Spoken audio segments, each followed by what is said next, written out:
Hello and welcome or welcome back to Yarn Tea and Books. My name is Tasha, and along with Mr. Froggett, Brian, we are the humans behind Froggett Yarns, Hand-Dyed Yarns, and Mobile Yarn Chuck. Welcome in. Looks a little different this week. We are pre-recording this on Sunday. We just had Frederick Fiber Fest yesterday, so if you came out to see us, thank you so much. We love seeing all of you. It was a great show. And we're going to do the Ask Me Anything video. So this will go up.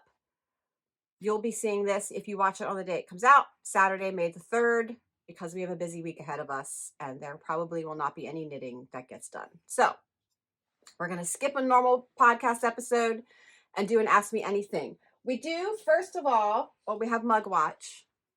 So we'll do Mug Watch. I'm having a chai latte in mind today, and this is from the Lion Potter. I will link them below. They are local to me, but they do have a tiny online shop. And if you do see this on Saturday, May 3rd, and you're in the area and you want to come to Maryland Sheep and Wool tomorrow on Sunday, they have a booth there. So I got this one a couple years ago, so I doubt that they still make it, but the Lion Potter, I'll link them below so you can check them out. They do have a small shop. Also, since you'll be seeing this after the 1st of May, we're going to reveal May's club color. So our book is Daughter of the Moon Goddess by Sue Lynn Tan, and my square is done. So we have this beautiful multicolored main skein. There is our charm. As of today, recording, April 27th, I have 2 left. 2 May charms, that's it. And then this was the mini color, the yellow. And we did a like variegated mini so that it would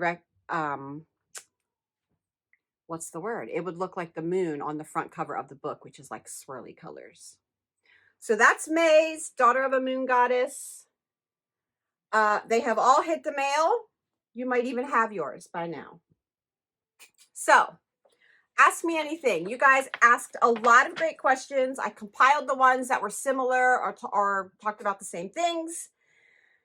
And we're going to do this. And hopefully we can do this in one take. And I don't have to use my terrible editing skills because Mr. Froggett's in the room. So question number 1, how do you think up the colors? Inspiration for me just comes from anything. It could be a color palette that I see. It could be a book cover like we're doing for book club. Sometimes it is there's a designated end goal where I want to represent something, so I have a purpose. But yeah, it could be a quote, it could be anything, a beautiful, flowering bush, lots of stuff. It could be a song. I did make some notes. Yeah, really, it's endless. I don't focus on like a specific area. My colors just come from wherever. And if you see funky ones in the trailer, they're usually for me because I like bright colors. If it's fluorescent, it's mine. It's Brian's. He likes to do those. We're gonna skip that one, and I'll do that one towards the end because I have video to put into that one. Okay. So how do we determine the colors and the time amounts, knowing how to put multiple colors in the same skein? How do we get multiple colors on yarn at the same time? So the color wheel, I have 2 different color wheels in the dye studio, and one shows like the one color in like a set of gradients, so it tells you how to lighten it or darken it, and the other one is your primary colors. And okay, what happens if I have red and I add blue to it? You're going to get purple. What happens if I have yellow and I add blue to it? You're going to get green. So I have 2 different color wheels, and they are my best friend. It shows you direct complementary. It shows you 3 I don't know the word, but like 3 complementary colors, or even I think mine goes up to like maybe 4. Yeah. So I start there. If I know that I want purple and teal, you also need a pop. So orange, but not, like orange, orange. Any kind of shade of orange will go with any kind of shade of teal, and also purple. That's the tertiary complementary. So yeah, the color wheel. And you know what? It's a lot of experimentation. You're putting colors on yarn, um, and you're seeing what happens. Sometimes it turns to mud. Sometimes it's really great. That's why I write down everything. If I'm just experimenting, I write it down. I just take notes. I have so many notebooks in the dye studio, because you could hit on something that's really super cool. And if you haven't written it down, then you don't know how to repeat it, or it won't be exactly repeatable. Um, what else? Oh, and it's a learned process. I have been dyeing yarn since 2007. So it has been a lot of years, and I have wasted a lot of yarn. It, Sometimes they just last month's perfect example, right? Maze Club is the perfect example. It took 6 attempts for me to get it the way that I wanted it in my head. Were they all terrible? No. Were they all what I wanted? No. Some might be in the Lucky Frog bags too. Yeah, You though never know. that's how we fill our Lucky Frog bags. Those test batches that just don't quite cut it. That's what goes in the Lucky Frog bags. Yeah, so I think that's it. It really is just a lot of experimenting. You're willing to have it not work out, and after so many years of doing it, I know what's going to work together. So the experimentation is less. I already know that, this color and these 2 colors are going to work really well together. It's just how saturated do I want them to be? That's where I'm at now. I still do like to experiment and play and try combos that maybe I haven't tried, but it really is a learned process. You just have to get in there and waste some yarn. Story behind the name. So a lot of you asked how we got the name. When Brian was learning to knit a few years ago, he does know how to knit. He chooses not to. He did a lot of frogging. He did a lot of ripping back, or he'd hand it to me and say, "Can you fix this?" And I'd have to rip back. And finally he said, like, what are we, is there a name for that in knitting? And I said, yeah, when you have to rip it back, we call that frogging it, because you're ripping it. And he did a lot of that. So when it came time, we knew we were going to do the trailer, and we were exploring names. He was the one who was like, what if we just call it Frog It Yarns, because everybody will get it. And I mean, it fits. Everybody does get it. If you're a knitter or a crocheter, you get it. You know what the term means. And we do have to explain it every now and then, but not too often. Yeah.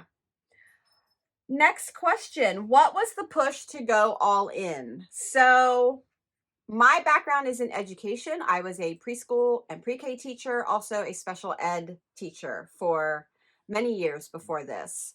And even when we first started, we both still worked full time, and we would do this on the weekends. And as we were able to work our way into more shows, because, I could convince organizers to let us in, it became harder to schedule shows that were further away, because, our work schedules, you work till 5-6 o'clock on a Friday night, you're not going to make a 7-hour drive to a show. So it was just a few years of that. I also hated my job at the time that we started Frog It. I was working in a preschool, teaching preschool, pre-K, and it was my second round, I guess, of preschool, because I had previously been a dyer for another company, and I'll answer that in a different question.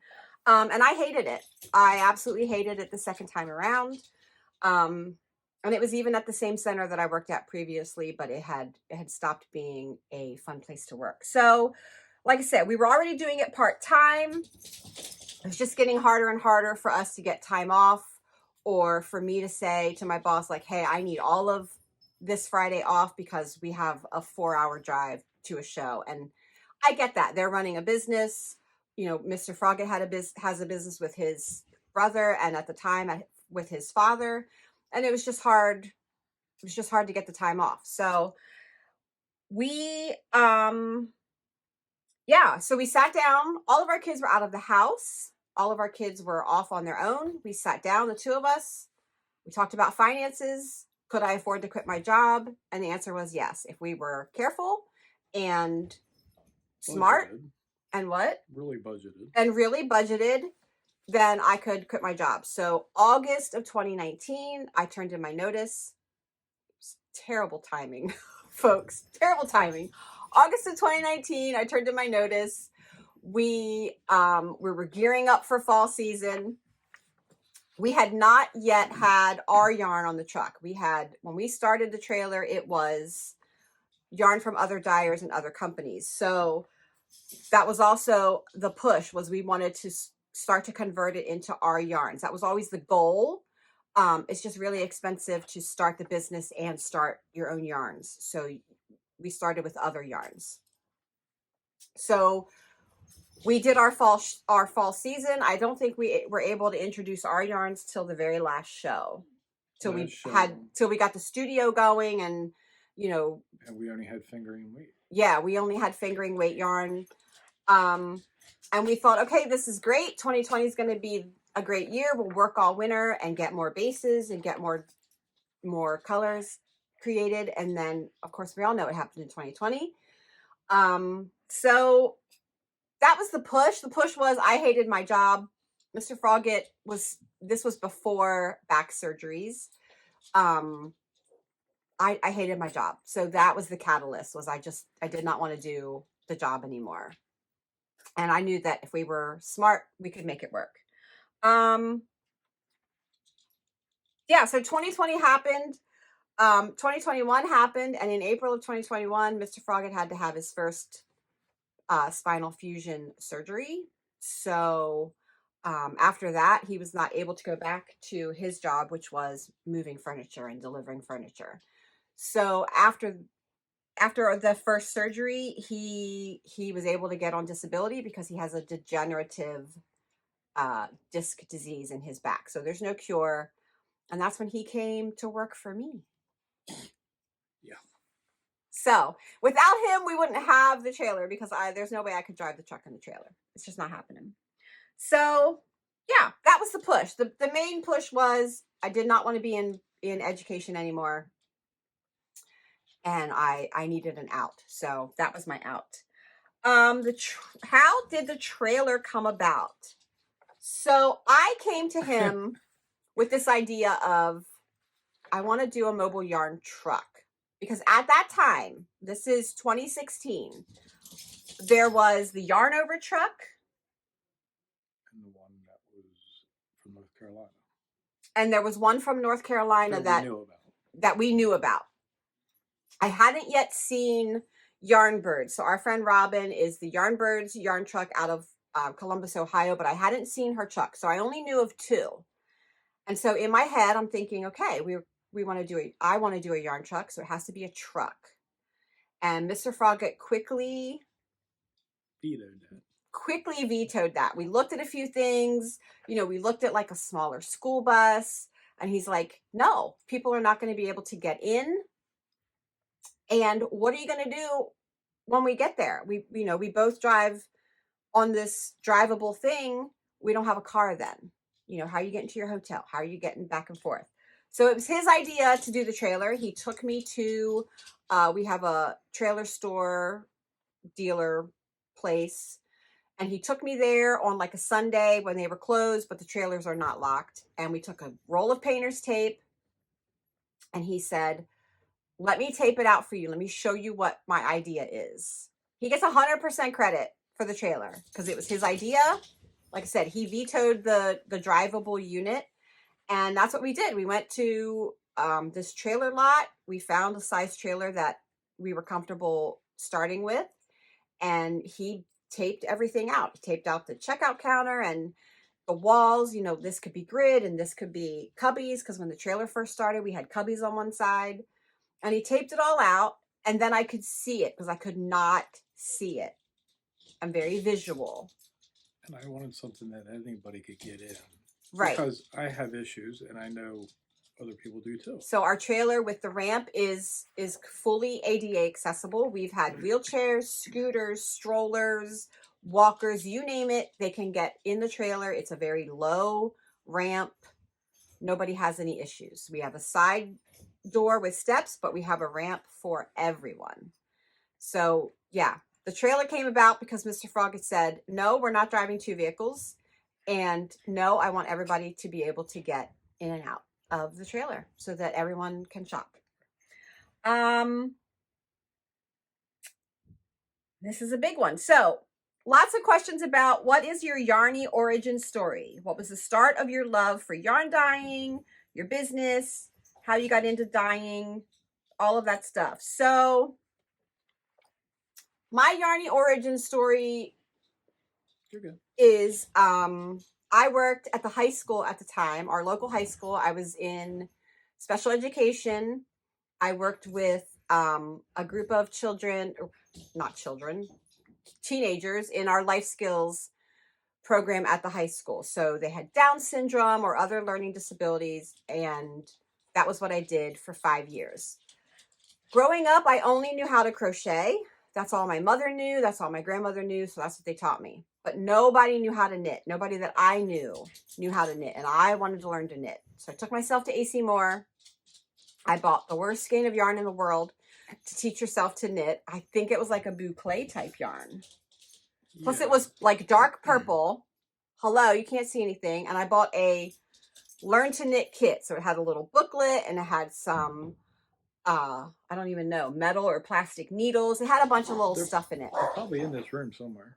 So that's what I did. I bought a learn to knit kit and a terrible skein of yarn. And I just looked at the pictures. I just followed the instructions. It took a good 2 weeks, I think, until I made something that didn't look like a wholly... Yeah, I mean, you picked it up pretty quick. I did pick it up pretty quick.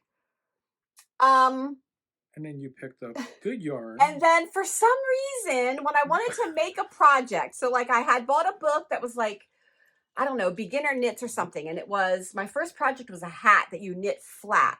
So you knit the hat flat, stockinette, knitting and purling, but you were also learning decreasing. And for whatever reason, my brain didn't go, okay, now you have to go back to AC Moore and you have to get some yarn. My brain went, you need to Google yarn shops, right? Yep. So I skipped over the whole budget yarn concept and dove headfirst into the good stuff, literally the good stuff. So there was a local yarn shop downtown in New York City, and I became fast friends with the owner and a great customer pretty quickly. Yeah. So, you know, I made that hat. I think it was Malabrigo. The single ply worsted. Right. All those beautiful, like big kettle dyed colors. I fell in love with Malabrigo. Don't ever ask about my Malabrigo stash. Fell in love with Malabrigo, and I thought, wow, Malabrigo at that time was like just shy of $10 a skein. Whew, that was expensive. This had to be what, like 2005, 2006? Yeah. Oh, yeah. Because it wasn't long until... It worked out, though, because every holiday, I knew where to go. Every holiday, every time Brian wanted to get me a gift, he knew exactly where to go. He'd go down, he'd see Beth and Kathy, and he'd say, all right, it's Tasha's birthday. You know, show me what she'll like. And they did. Oh, they had him. They had him so good. They could talk this man into anything. She needs 8 skeins of yarn. And he would buy 8 skeins of yarn. You still have your original Swift and ball winder from that shop. I do still have the original Swift, the wooden umbrella Swift, and the original Royal ball winder. I'm telling you folks, 2005. Yeah. Yeah, that was when he bought me all the equipment, the Swift, the ball winder. Yeah. So he was a regular, I was a regular, and just getting to know Beth and Kathy owned the shop. It was called Uncommon Threads, but Beth also owned her own wholesale yarn company called the Alpaca Yarn Company. She still has it. She's still in business. And after I had become friends with her, we would just get to chatting, and she said, Well, I stopped in and she wanted to talk to you about a summer job. yeah, so because I was working at the high school, I didn't work over the summer. And she mentioned something to Brian about a summer job if I was interested at AYC. And so I went to talk to her, and she's like, I have a few um colors that I've taught myself how to dye, but I want to expand this. And I said, Beth, I know nothing about dyeing yarn. I've never dyed a skein of yarn in my life. I barely knew enough about yarn at this point, right? She knew how to buy it though. I knew how to buy it, but I'm a very new knitter. I was at the time, I was a very new knitter. I didn't know, plies and fiber content. I just knew that this yarn was way nicer than the stuff I would have bought at AC Moore or Joanne Fabrics. And I don't know how I skipped it. Most people do not skip that part of their yarny journey, but I did. And so she says, well, I'll show you what I know. And if you don't like it, like nothing, no harm, no foul. So I went to the warehouse. She showed me, she has a little dye room.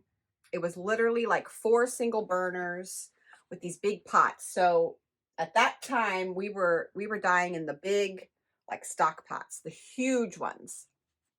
So she showed me what she knew. She taught me how to read the dye recipes that she wrote up.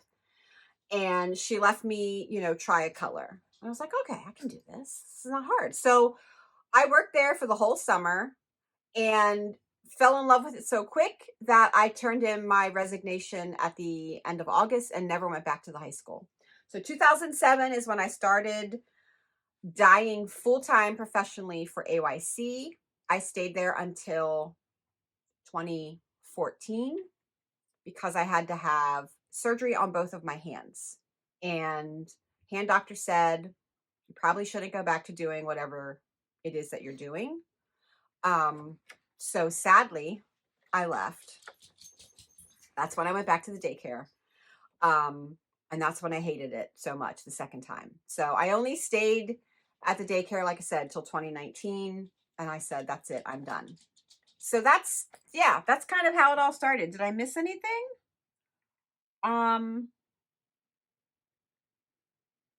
Yeah, 2016 is when I took the idea to you. Frogget Yarns had its very first sale on July 1st, 2017. We parked at our local ice cream shop parking lot, and we didn't have a website. Did we have an Instagram at that point? I don't even know. I just think Facebook. Maybe just Facebook. And we opened up our door in the ice cream parking lot July 1st, 2017. And by fall of 2019, that's when I made it full time. That's when I took it and made it my first priority instead of a hobby.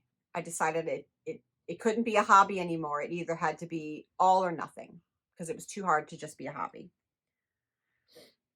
So yeah, and then in 2020, when everything got shut down, Beth reached back out to me, and she said,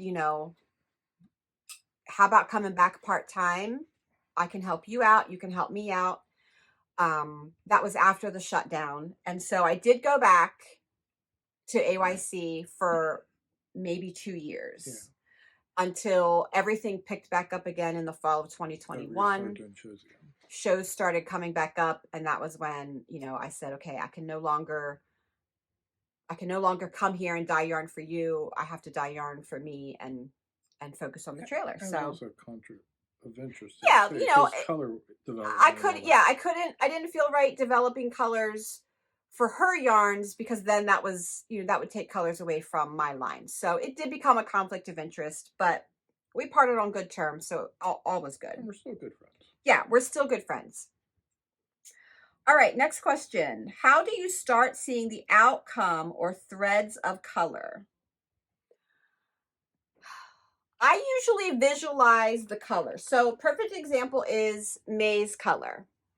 The book, the front of the book has all those beautiful pink flowers. Now, had there been like one pink flower, my brain would not have focused on that pink. But in my brain, I saw what I wanted this color to look like. I knew that the pink had to be there, but we also needed the blues and the purples. So usually if I see a set of colors or I see an inspiration, right away I can picture it how I want it to look in my head. And then I've got to take that and figure out, okay, how do I put that onto the yarn? How do I make it look like that on the yarn? And the problem with May's color was I would get the blues and purples. They were perfect. As soon as I'd add the pink, depending on the order of when I added the pink, the blues and purples were just so dominant, it would wash the pink out, turn the pink purple, and then the pink would be all gone. So I usually just can visualize it. Yeah, I see it up here and I know how I want it to look. So you just gotta say, okay, how do I take that and make it look like that on the yarn? I do it the easy way. Just throw colors in. Brian, yeah, he just is like, oh, I've never seen you use this color. I'm just gonna chuck some in a pan. It works. So we have very different dye styles, Mr. Froggen and I. Book related. Is that the next one? Not yet. Books or books that influenced me or have stayed with me. So I have 3 all-time favorites. The Hobbit, absolute probably all-time favorite book. The Lord of the Rings trilogy, love that set of books, love the movies. Yes, and Little Women. Those are my god tier books. I love those books. I read all of them from a young age, and yeah, still love to read those. Do I have other needle arts hobbies? I crochet,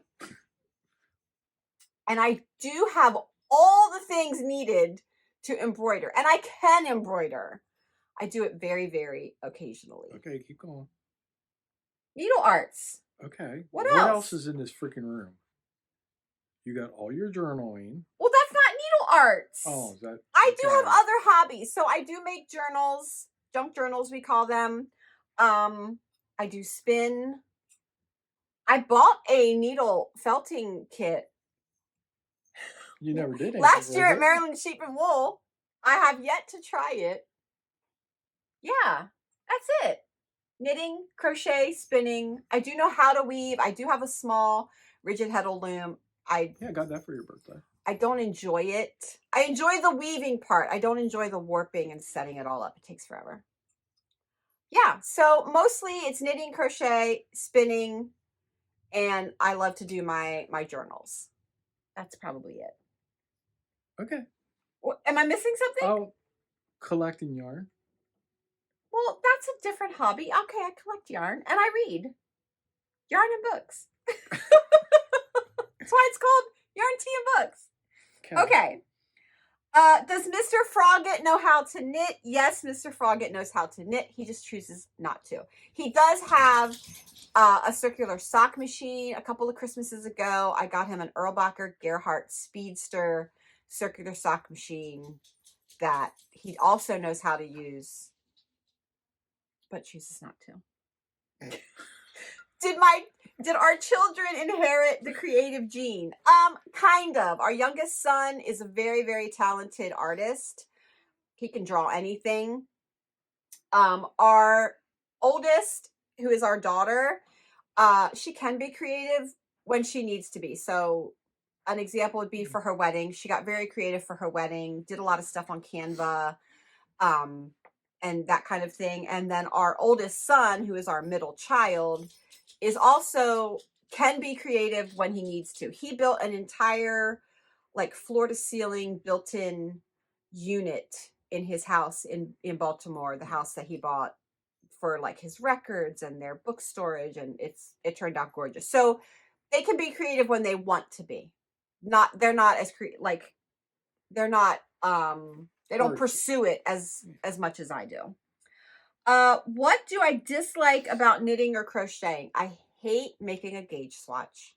I will do it, but I will not be happy about it. I just want to knit it.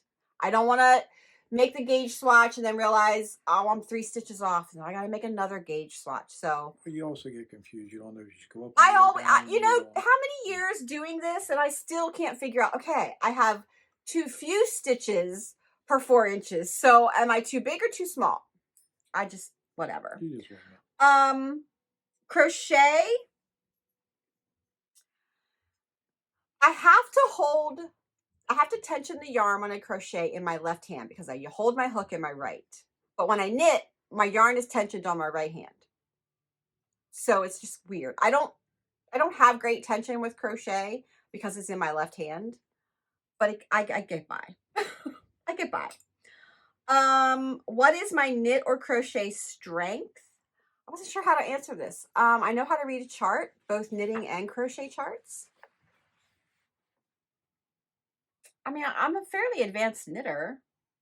I know how to knit lace and color work, and You can do beads. I can do beading. I've made beaded shawls before. Yeah, pretty advanced.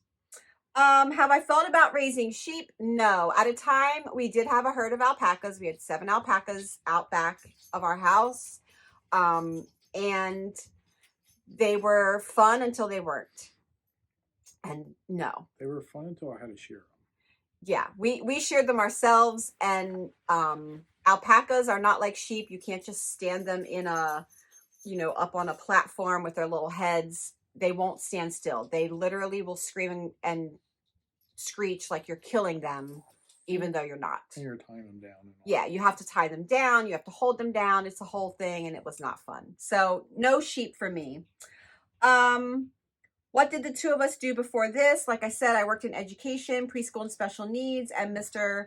Froggett owned a furniture store with his father and brother. They also, way back at the beginning of our relationship, had an auction house. They had a mini storage business. His dad was always very self-made. I still have our farm. They still have the farm. They do still have the furniture store. He just doesn't have to deliver furniture anymore. Where do you want to be in 10 years?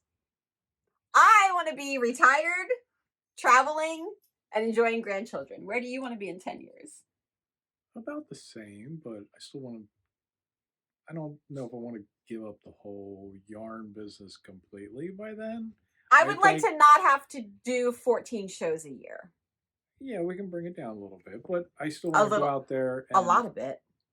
See our customers and our friends, because that's more important at a show than anything. I just like going to hang out. And I know. Every time I went to find you yesterday, you were out socializing. Oh, that's the fun part. And I needed to walk yesterday. How long have you been doing this? Trailer started in 2017, so we will have year number 8 this July. When did you decide to work out of a trailer? That was from the beginning. We never wanted brick and mortar. It's just a lot of less overhead with a brick and mortar or with a trailer, and I didn't want to be tied down. And I did not want to set up a booth. Right. We did it once, well, twice. And because we weren't allowed to bring the trailer to those 2 shows, and then I said, no, if I can't bring my trailer, I'm not going. That's just the bottom line. It's too hard for me to do it. It's too hard. Especially with his back now. We're both in our 50s, so I want it to be as easy as possible. What are the limitations with the trailer? So the biggest limitation is the weather, right? You are at the mercy of the weather. Yesterday at Frederick was the perfect example. We got there, it was pouring down raining. We can't set baskets outside. We can set baskets outside if it rains. The baskets get wet when we get them.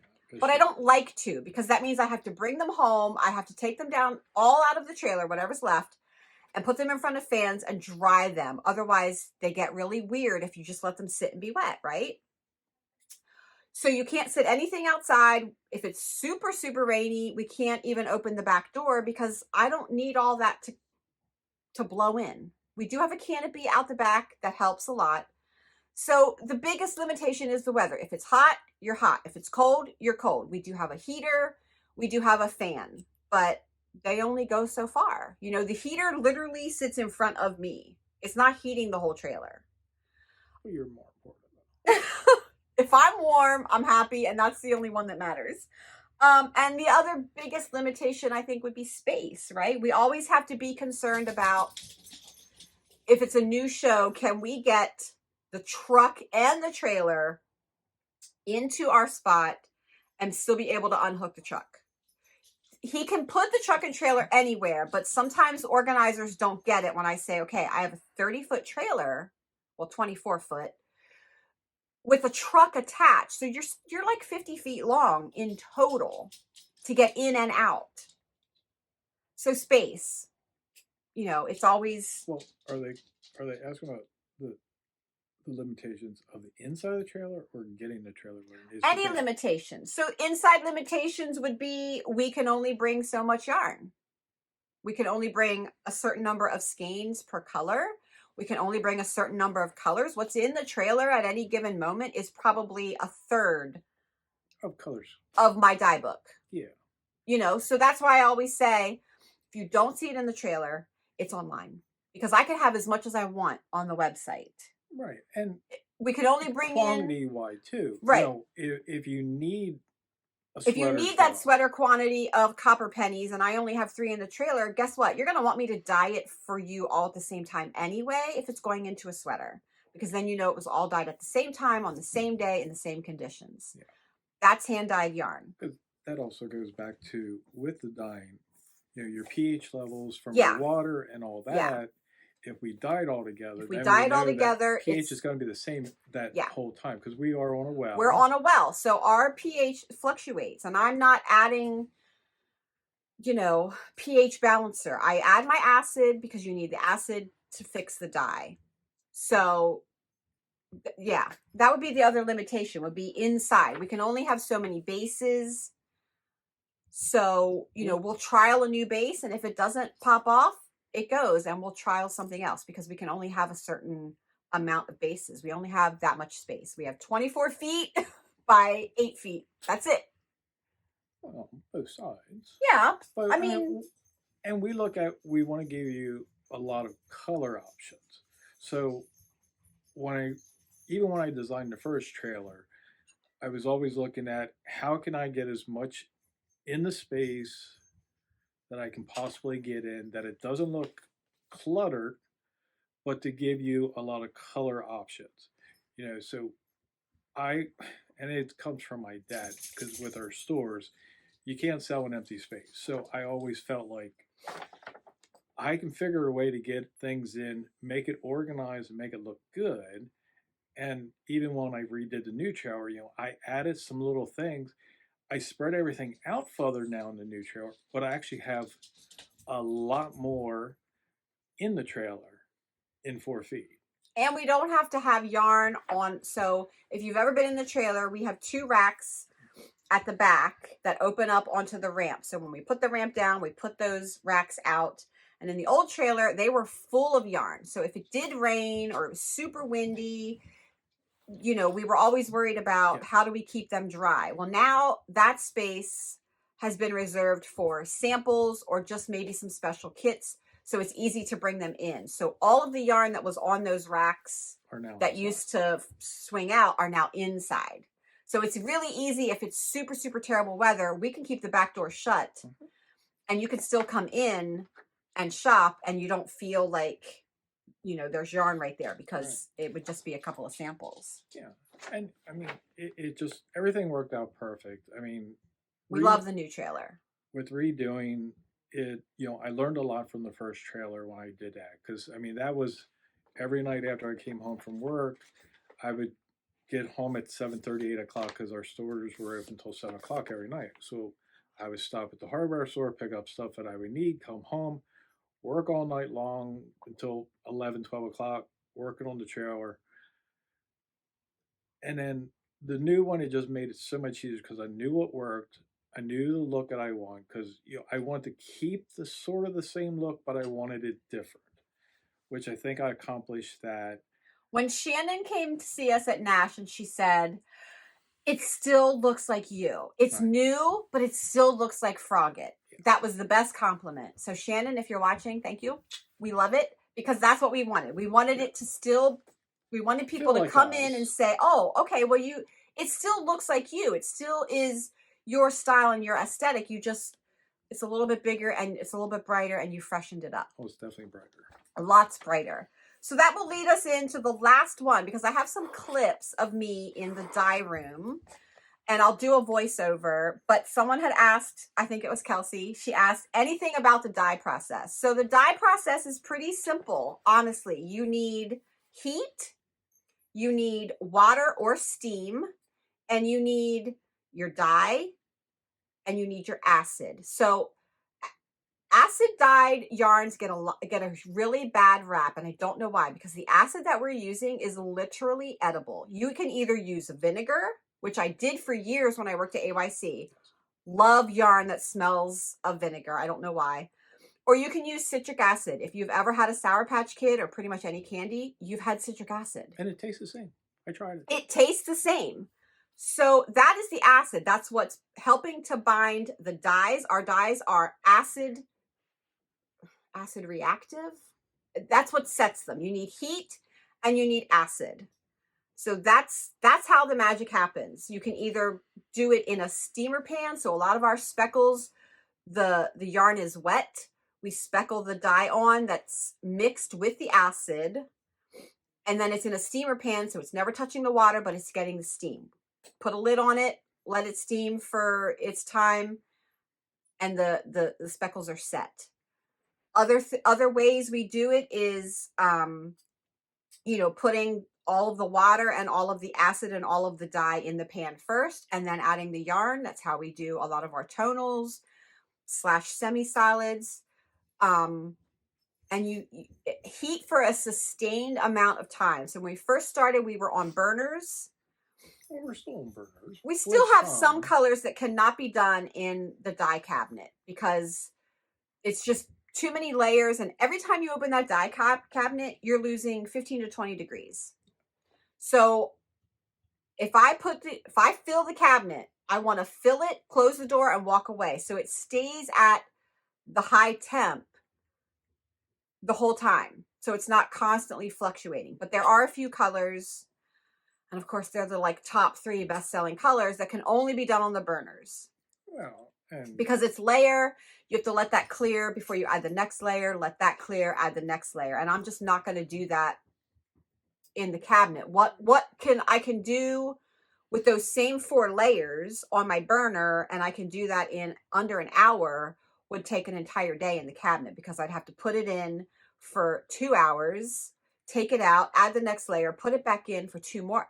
If I can do it in an hour on a burner, why would I do it in the cabinet? Yeah, but it's not just 4 layers on the one. Clam Fraser is 4 layers. And Copper Pennies is 3.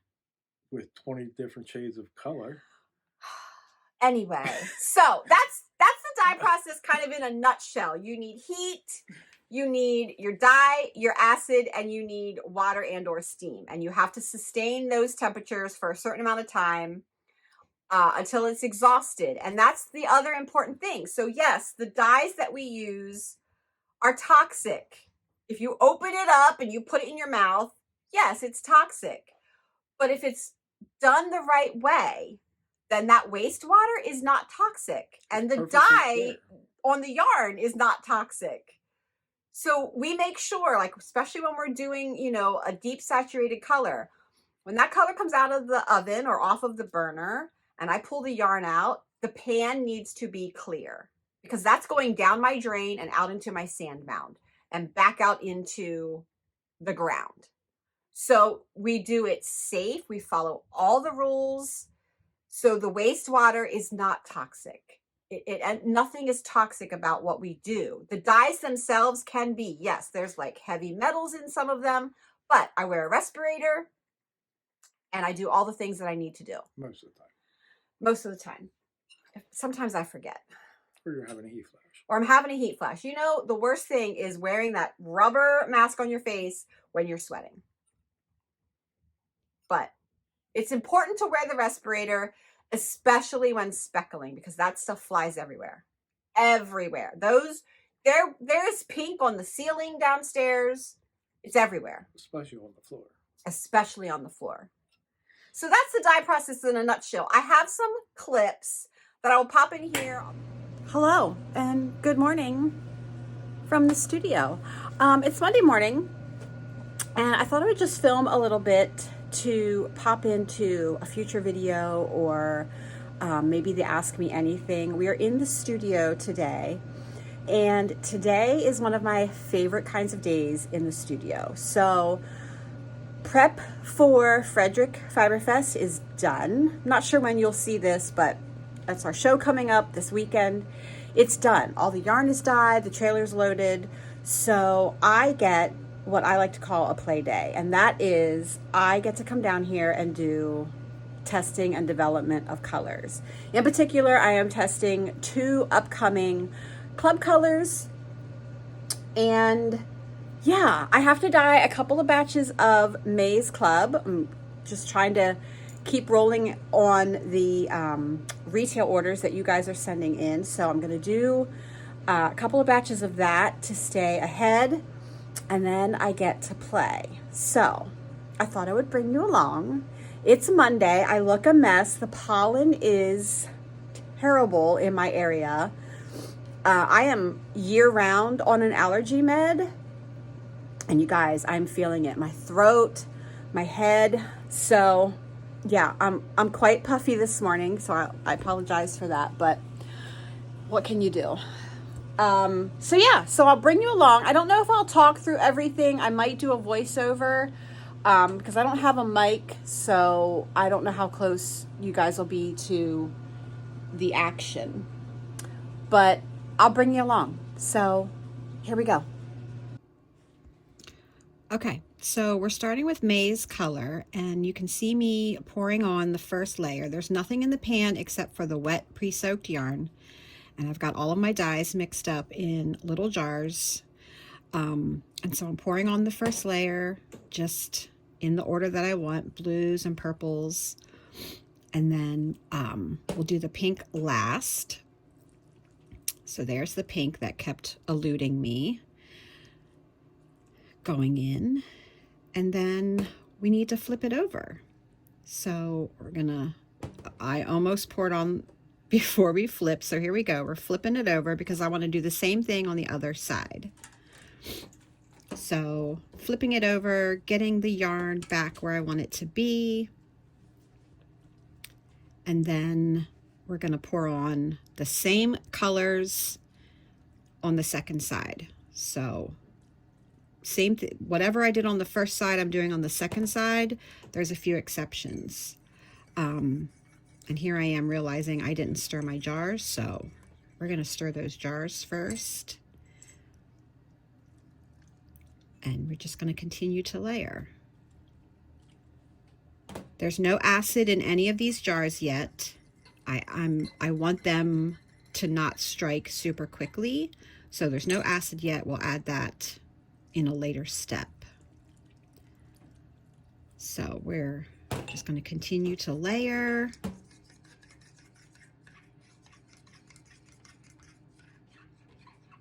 Stirring, stirring, stirring.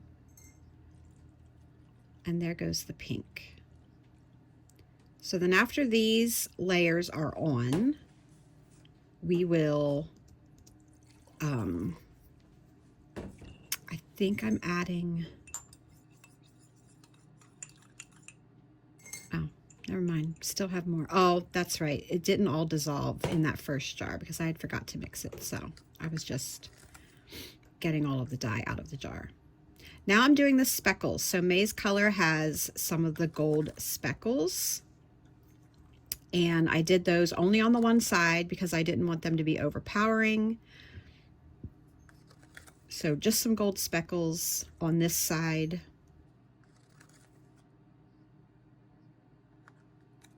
And they just, I'm using a spoon instead of my fingers this time. Gives a little bit more of a condensed effect. And now here is my acid water. So I've got a certain amount of water, acid's already in it, and it's going to go over everything. So some of those speckles will get spread out, but they've already struck because the dye was already mixed with acid in that. All right, now we're on to testing for a new color. So in the pan is a preset amount of water, my acid, and my dye. And I'm going to stick in a piece of paper towel here because this is how I check my colors to see if it's close to my sample that I have. And this was not. So I am figuring out what I need to add to get the color I want. I wanted like a golden apricot color. So yeah, this is me off to the side figuring out what do I want to add to get that color that I need.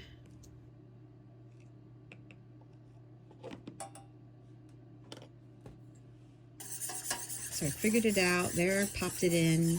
We're going to whisk it up again. You can see that it changed color.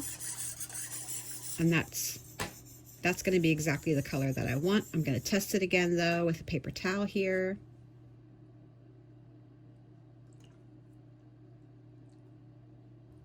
And that's what I want. That's exactly the color that I was looking for. So we're good to go. I think I give it another whisk because the dyes sometimes break a lot and I don't want to put yarn in until I know that they are 100%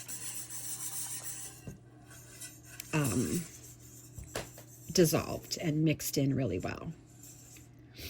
So now we're going to add our yarn in. I've got gloves on because I'm going to smush it down in that dye. I'm going to really get it into the yarn. The acid is in the water, so it's going to strike pretty fast, but the water is not super hot. It's probably room temp. So smushing, smushing, smushing. Really want to get it into the yarn and get good coverage for that color. This is my base color. So there's already acid. This is layer number 1. This color ended up having quite a few layers on it. So now I've already got my next layers mixed up in large jars this time. And so this next layer is going to go on in like a zigzaggy pattern.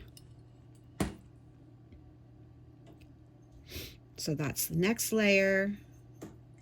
And then you're going to see me have this second jar, and then I'm going to pause because I don't know how I want to pour this on yet. I'm thinking it over, and there, I've decided. So I'm concentrating on those areas that I didn't hit with the first layer, and then that layer goes on. Now we're going to add some speckles. Now the water is higher for this color, so my speckles are already mixed dye and citric acid. So I'm just using my spoon to speckle over top. They're going to hit the yarn, but some of them are also going to spread out. So you get a little bit of a watercolory effect while the speckles are also hitting the yarn and staying. So it's a really cool effect. You get the speckle, but then you also get that color leaching into some other areas of the yarn. So this one gets quite a bit of speckles. And then I'm going to give you a little shot of the pan and the mess. I always get a lot of stuff out. So then here is the last color that I tested that day for an upcoming book club color. And this pan has nothing in but the pre-soaked yarn. So the yarn is wet. There's no acid. And there's no acid in my dye right now. I am using a little tea strainer with my dye. It makes the crispest of micro speckles because it's straining that dye even further. So my powder is going in the little tea strainer, and then I am just speckling it all over. And it's going to be a couple layers of some greens.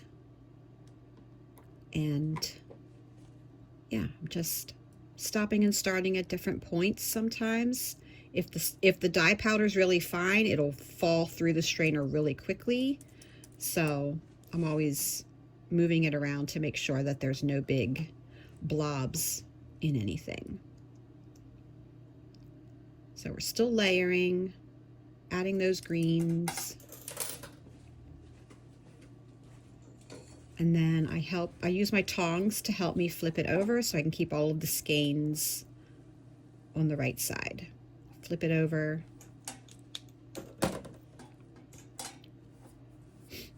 Get it all spread out again, and then we'll put the same layers of greens on the second side that we did on the first, and then we'll add a couple of pops of color. So we're still going to add our greens. This is a cool way to dye. It gives a different effect. When I add my acid in a little bit, you will see that this helps create a really cool watercolory effect with some really cool micro speckles. So I love this technique.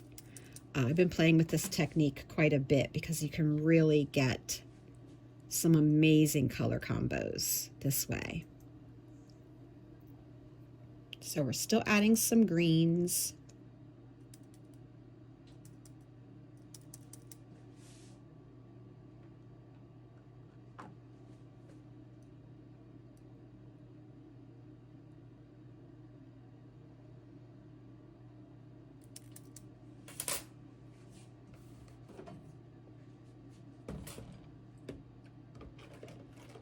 And now I'm stirring my pitcher. I've got water and my acid in my pitcher, and I'm going to pour that over. And I'm only pouring 2 quarts of water, so a little bit lower immersion than some of the other ones that I do. I don't want the yarn to be completely covered.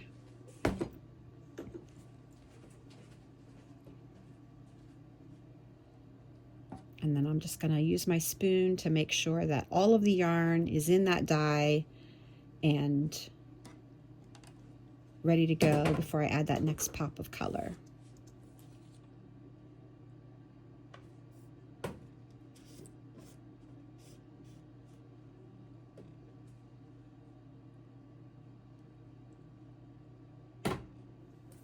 So now we're going to go in with a pop of a few pinks, but only in certain areas. So these are not going, this next layer of dye is not going all over. It's only going in specific spots on the yarn and only on one side. So I won't be flipping it again to put this on the other side. It's only going to be on this one side.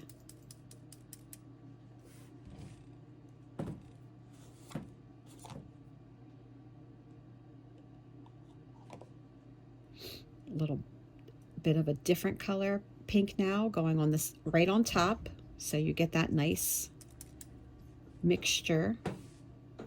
And then the last pop of color, this was a blue color, is going to go top of the skein, middle of the skein, bottom of the skein. And it's just going to be a tiny little bit on each area. And then that's it. They get popped into the oven after this and left to sit in that heat for quite a few hours. There we go. There's the oven. Wasn't full that day. I was dyeing May Club, so you'll get to see a little bit of that. And I was testing for 2 future months of Club. So you might get a little sneak peek of that. I'm not going to tell you which months, and I'm not going to tell you which books. Well, she nailed them the first try. Well, Mr. Froggett wasn't home. If I have to develop a color, he cannot be in the dye room. That's the rule. Because the first 5 tries, he was home. Yeah, he was in the dye room. I was dyeing other yarn. Try number 6, when I got it, he was out of the house. So he can't be in the dye room if I have to develop a color, because I can't. Well, you're doing this okay. I need to have my headphones on. I need to have my audiobook on, and I need to be focused. And when he's in the diagram, I can't focus because he's asking me 20 million questions, or he's trying to play in a pan over here and make his own color. And then it's, well, how much of this do I need? How much of that do I need? Okay. I think a question that you might have missed on here, I think Kelly Who? Kennedy was that. For how do you figure out when you're putting layers on, what colors are you going from light to dark to light? I would say in general for layering, you want your darkest color down first, because if you put your lightest color down first and you're going to end with a dark color, it's probably going to disappear. That was one of the problems I was having with this. I was adding the pink at the wrong time. And so then when I would add the next blue or the purple, it would wash out the pink. So in general, if I'm layering, I'm going dark to light, because any white spots that I want to make sure I hit with the lightest color will be left over by the time I get to the lightest color. So I would say in general, when you're layering, you want to go your darkest color to your lightest color. And also knowing what happens if these two colors mix. Like, is it going to be a problem?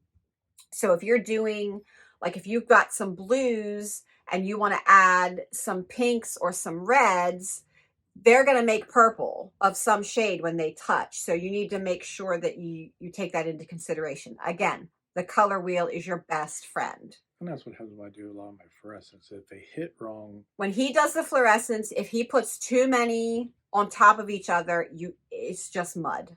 It just looks terrible. The fluorescents really cannot mix. They're not fun to mix. I got some that look cool. Okay. Yeah. So I hope we answered all of your questions. If we missed anything or you have a follow-up question, leave us a comment down below. Don't expect to see this guy on here very often. We literally sat here for 20 minutes laughing our butts off because I could not start this video. So you did good. He'll make a few cameos now and then, but don't expect it to be a regular thing. I cannot do this when he's here beside me. You do it on Thursdays. I do it on Thursdays when he's out of the house. When I go for a feed run. Okay, so we hope you like this. We hope we got all of your questions answered. If you are seeing this on Saturday, May the 3rd, and you're close, you can come get, not this mug. I don't think they make this one, but you can come see the Lion Potter if you want. Well, otherwise, you could take it along. We could sell it. No, I'm not selling it. Anyway, we're rambling now. Thank you for joining us. Thank you for asking such great questions. I hope that say hi. Yeah, if you see us at Maryland, well, they won't, because we're going to be there Saturday. If you see us at a show, make sure you come say hi. Well, if this is going Saturday morning, we're going down. We'll be there half the freaking day on Saturday. Okay. Thank you so much for joining us.